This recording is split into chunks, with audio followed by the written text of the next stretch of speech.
ಕರ್ನಾಟಕ ಕಲೆ ಕರ್ನಾಟಕ ರಚನೆ ಹಾಡನ್ನು ಕರ್ನಾಟಕ ದಿನ ಎಂದು ಕರೆಯುತ್ತೇವೆ. ಕನ್ನಡ ಅತ್ಯುತ್ತಮ ನಾವು ಅವರಿಗೆ ಕೈ ಎತ್ತಿ ಮುಗಿಯುವಂಥ ಸಂಪ್ರದಾಯ ನಮ್ಮಲ್ಲೈತಿ. ಇನ್ನು ನಮ್ಮ ಕನ್ನಡ ಅಂತ ಅಂದರೆ ಅದಕ್ಕೆ 2000 ವರ್ಷಗಳ ಇತಿಹಾಸ ಐತಿ. ಅದಕ್ಕೆ ನಾವು ಎಷ್ಟು ಕೈ ಮುಗಿದ್ರೂ ಅದು ಸಾಲಂಗಿಲ್ಲ.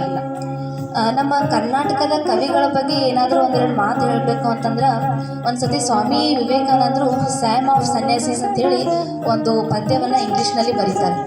ಅದನ್ನು ನಮ್ಮ ರಾಷ್ಟ್ರಕವಿ ಕುವೆಂಪು ಅವರು ಕನ್ನಡದಲ್ಲಿ ಅನುವಾದನೆ ಮಾಡ್ತಾರೆ.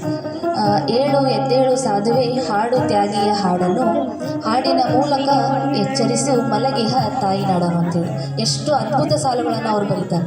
ಇನ್ನು ನಮ್ಮ ದ.ರಾ. ಬೇಂದ್ರೆ ಅವರು ಶಬ್ದಬ್ರಹ್ಮ ವರಕವಿ ಅಂತ ಅಂತೀವಿ. ಒಂದು ದುಃಖದ ಪರಿಸ್ಥಿತಿಯಲ್ಲೂ ಕೂಡ ಒಂದು ಅರ್ಥಗರ್ಭಿತ ಗೀತೆಯನ್ನು ರಚನೆ ಮಾಡ್ತಾರೆ. ಅಂಥ ಒಂದು ದುಃಖದ ಪರಿಸ್ಥಿತಿಯಲ್ಲಿ ಅಂಥ ಒಂದು ಅದ್ಭುತ ಗೀತೆಯನ್ನು ರಚನೆ ಮಾಡ್ತಾರೆ ಅಂತಂದ್ರೆ ಅದು ಯಾವುದೇ ಸಾಮಾನ್ಯ ವ್ಯಕ್ತಿಗೆ ಸಾಧ್ಯವಿಲ್ಲ.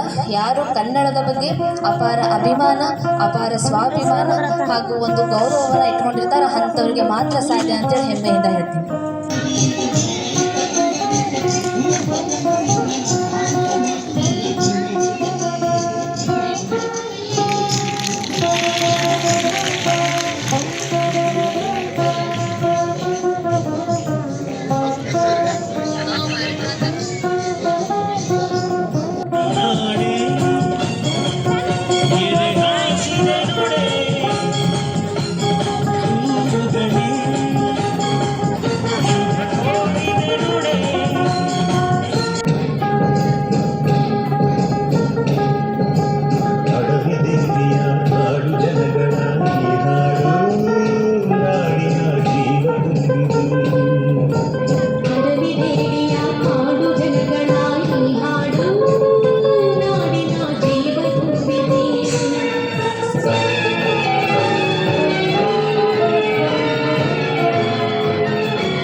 ಕರ್ನಾಟಕ